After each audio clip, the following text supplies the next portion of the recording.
बस चंद रोज पुरानी बात है। ये तस्वीर हिंदुस्तान के हर शहर और कस्बे की थी।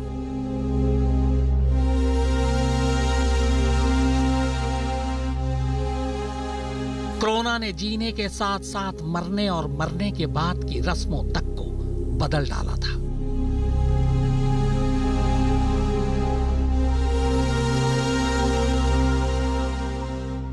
सिर्फ इंसान इंसान से ही नहीं, बल्कि मुर्दों ने भी मुर्दों से दूरियां बना ली थी।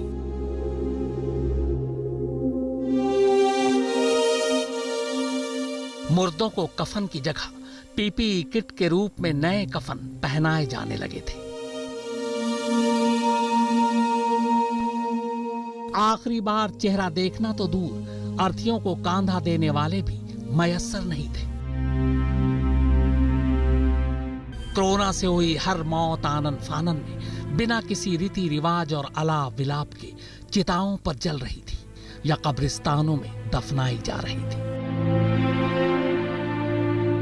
ऐसी तमाम तस्वीरों को देखकर पूरे देश का कलेजा फट रहा था। पर इन्हीं तस्वीरों में कुछ लोगों को मौका नजर आया। मौका जुर्म का, जुर्म की साजिश का और साजिश को अंजाम तक पहुंचाने का।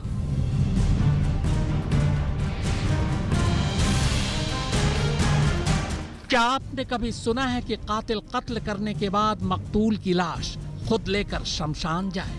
क्या आपने कभी देखा है कि कातिल खुद मकतूल का अंतिम संस्कार करे? क्या आपने कभी देखा है कि अंतिम संस्कार के बाद कातिल खुद अस्थियां चुनने जाए? पर कोरोना काल में निकली इस कहानी में ये सब कुछ हुआ।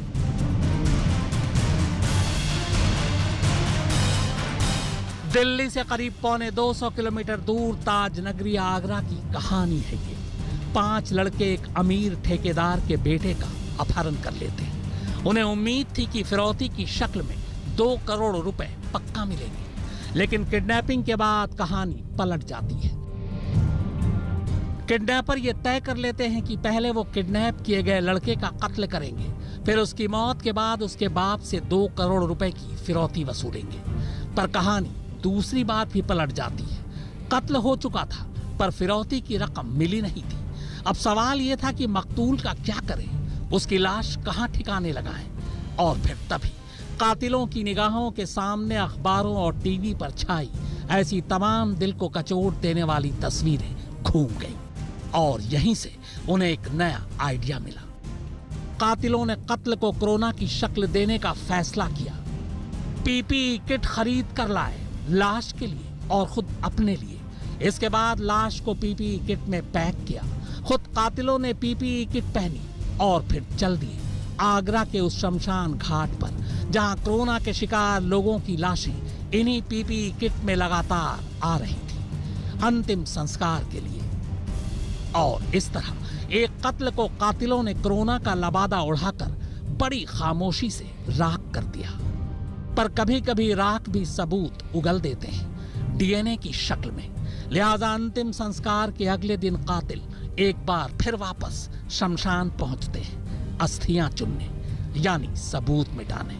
मगर बस एक गलती और सारा सच बाहर आ गया। नमस्कार, मैं हूं शम्स ताहिर खान और आप देख रहे हैं वारदात। पिछले 2 सालों में कोरोना ने हमें जिंदगी और मौत दोनों की अलग अलग शक्लें दिखाई।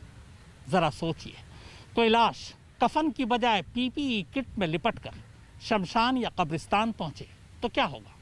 जाहिर है लोग लाश और लाश के साथ आने वाले लोगों से दूरी बना लेंगे। और बस इसी चीज का फायदा आगरा में 5 लोगों ने उठाया। उन्होंने कत्ल की एक ऐसी साजिश रची जो इससे पहले कभी सुनी ही नहीं गई थी। कोरोना में लिपटे कत्ल की ये वो कहानी है जो आपको चौंका कर रख देगी।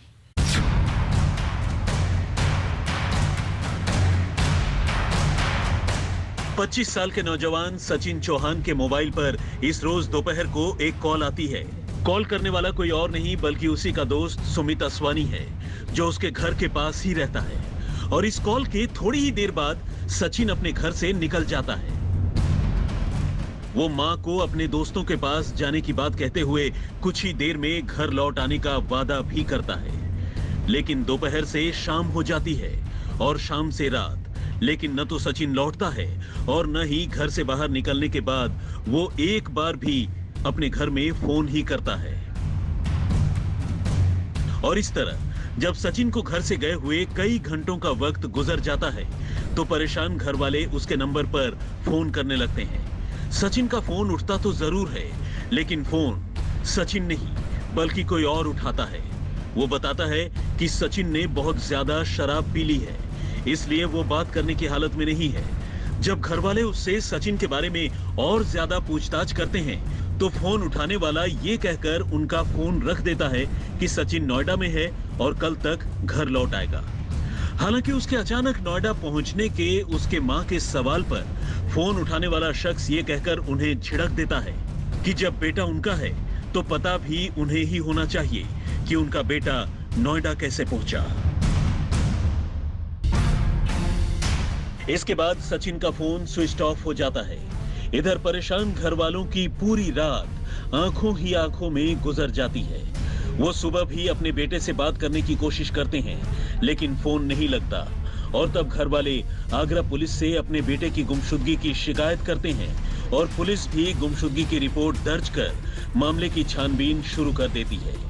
लेकिन जब तक पुलिस की जांच शुरू होती तब तक अपने घर से गायब हुआ सचिन इस दुनिया से दूर जा चुका होता है।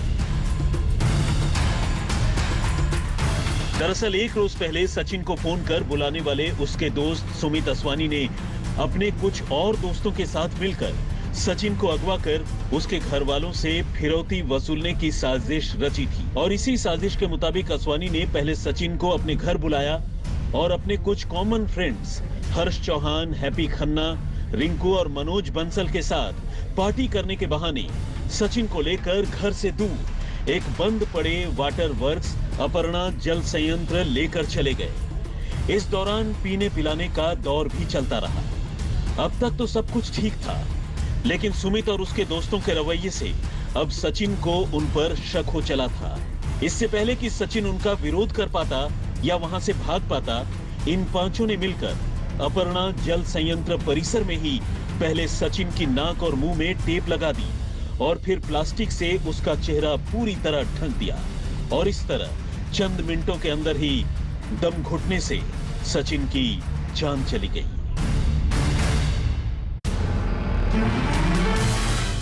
लेकिन इसके बाद कातिलों ने जो कुछ किया वैसा इससे पहले कभी किसी ने नहीं सुना। कातिलों की यह पूरी साजिश, उनकी करतूत और उसके खुलासे की पूरी कहानी आपको बताएंगे। लेकिन पहले मकतूल सचिन चौहान और कातिलों से आपका तारुफ कराए देते हैं। वैसे तो कातिल और मकतूल सभी एक दूसरे के जानकार और दोस्त हैं, लेकिन दोस्ती और जानकारी से आगे रुपए पैसों की लेन देन का चक्कर भी है। हर्ष ने अपने चचेरे भाई सचिन की किडनैपिंग का आइडिया दिया और कहा कि वो सचिन के पिता से कम 2 करोड़ रुपए जरूर वसूल करेंगे और इन्हीं 2 करोड़ रुपए में से वो सुमित असवानी को उसके 40 लाख रुपए भी दे देगा और बाकी रुपए अपने पास रख लेगा। चूंकि सचिन को अगवा करने और कत्ल करने में कुछ और लोगों की जरूरत पड़ेगी तो कुछ रुपए उन्हें भी दे दिए जाएंगे। और इस तरह मास्टरमाइंड हर्ष चौहान और सुमित असवानी ने मिलकर ये पूरा जाल बुना। इसके बाद उन्होंने सचिन को अगवा कर 21 जून की शाम को ही उसकी जान ले ली। लेकिन लाश को निपटाना एक बड़ी चुनौती थी और तभी उन्हें पीपी किट में लाश को जलाने का आइडिया सूझा। ऐसा करने के पीछे उनके 2 इरादे थे।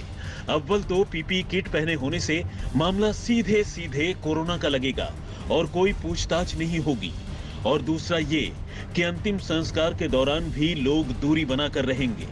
और हुआ भी कुछ ऐसा ही। कत्ल के बाद अंतिम संस्कार के बहाने कातिलों ने लाश को फूंक डाला और किसी को कानो कान खबर तक नहीं हुई। कत्ल के बाद कातिलों में से कुछ लोग शहर के कमला नगर इलाके में मौजूद दिलीप मेडिकल हॉल पहुंचे।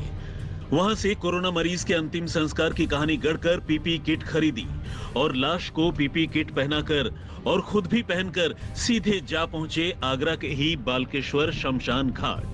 चूंकि पीपी किट के बावजूद मकतूल की असली पहचान बताने पर यह राज खुल सकता था, लिहाजा कातिलों ने जल्दबाजी दिखाते हुए मरने वाले का नाम रवि वर्मा बताया और उसे कोरोना का शिकार बताकर उसकी लाश जला दी।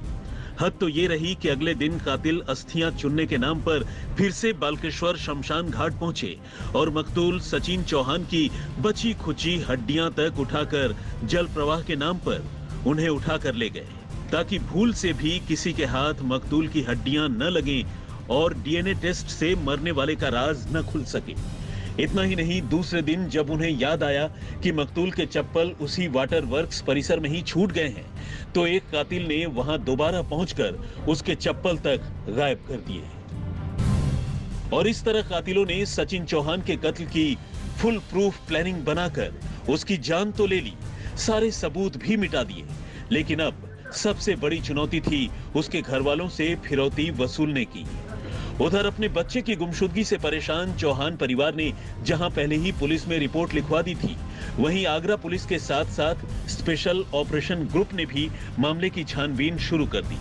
पुलिस ने अपने मुखबिरों का जाल बिछा दिया और टेक्निकल सर्विलांस के जरिए भी अपहरण का शिकार हुए सचिन और उसके किडनैपर्स को ढूंढने की कोशिश करने लगी। इस बीच इटावा से सचिन के मोबाइल फोन से ही उसके घर वालों को एक कॉल आया, लेकिन कॉल करने वाले ने फिरौती मांगने की हिम्मत नहीं की। इसके बाद फोन स्विच ऑफ हो गया। अब पुलिस को एक क्लू मिल चुका था। पुलिस को पता चल गया कि सचिन का फोन इटावा में है। बाद में जिसका लोकेशन कानपुर में भी मिला, लेकिन इससे पहले कि पुलिस वहां तक पहुंच पाती, फोन फिर से स्विच ऑफ हो गया और लोकेशन बदल गया। असल में सुमित असवानी और हर्ष चौहान के इशारे पर साजिश में शामिल मनोज बंसल उर्फ लंगड़ा नाम का एक शख्स सचिन का मोबाइल फोन लेकर पहले इटावा और कानपुर गया था। उसे ही फिरौती मांगने की जिम्मेदारी भी दी गई थी, लेकिन वो घबराने लगा। आखिरकार उसे बाकी कातिलों ने लखनऊ जाने को कहा, ताकि फोन का लोकेशन लखनऊ आए और पुलिस उलझ जाए। लेकिन मनोज बंसल ने कानपुर में ही सचिन का आईफोन तोड़कर फेंक दिया और वापस आगरा चला आया। इधर एक अमीर कारोबारी के बेटे की किडनैपिंग से पुलिस के हाथ पांव पहले ही फूले हुए थे। टेक्निकल सर्विलांस में ज्यादा मदद तो नहीं मिली, लेकिन मुखबिरों के जरिए कुछ किडनैपर्स और कातिलों का पता चल चुका था। पुलिस को एक ऐसी ही सूचना रविवार हैप्पी खन्ना नाम के एक शख्स के बारे में मिली, जो इस साजिश में शामिल था।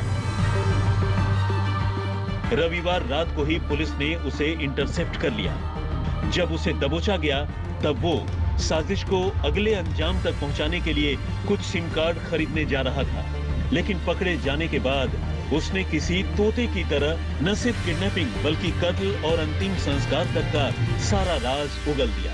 फिर उसी की निशानदेही पर पुलिस ने बाकी के 4 आरोपियों हर्ष चौहान, सुमित असवानी, रिंकू और मनोज बंसल को पकड़ने में भी कामयाबी हासिल कर ली। कातिल लाश का तो खैर अंतिम संस्कार कर चुके थे, लेकिन पुलिस ने इनके पास से कत्ल में इस्तेमाल की गई गाड़ी समेत कई दूसरी चीजें बरामद की हैं। और इस तरह पुलिस ने 2 करोड़ की फिरौती के लिए दोस्तों और रिश्तेदार के हाथों ही एक जवान लड़के के अपहरण और कत्ल का मामला तो सुलझा लिया, लेकिन इकलौते बेटे की मौत से चौहान परिवार ने जो कुछ खोया, यकीनन उसकी भरपाई कभी नहीं हो पाएगी। अरविंद शर्मा, आगरा, आज तक। तो वारदात में फिलहाल इतना ही, मगर आज तक पर खबरों का सिलसिला लगातार जारी।